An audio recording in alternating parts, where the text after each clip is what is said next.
Hey guys, I wanted to make a video on this Hyundai Sonata. If y'all ever run into any problems with the engine and are needing to pull it, this is some tips and some things we ran into.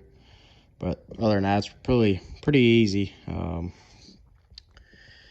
Now this car only had 80,000 miles and it filled kind of early. Don't know why yet. We're gonna tear into it and figure out.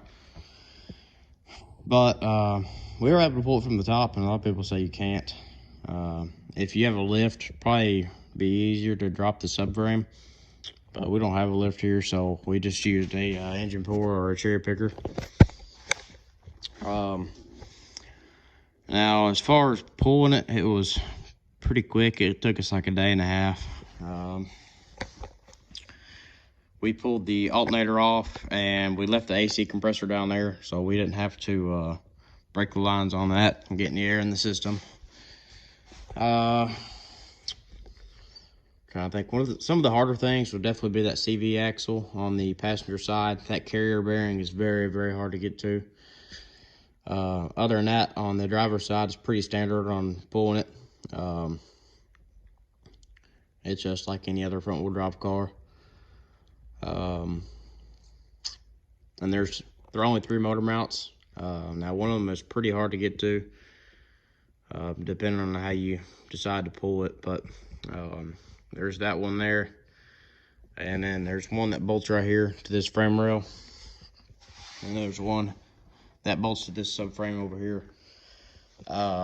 Them two are easy to get to. Now this one is going to be a pain in the butt. It's definitely not easy.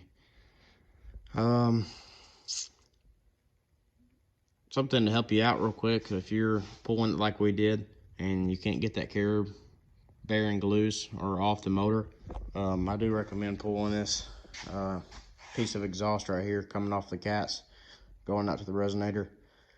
That did make it a lot easier pulling,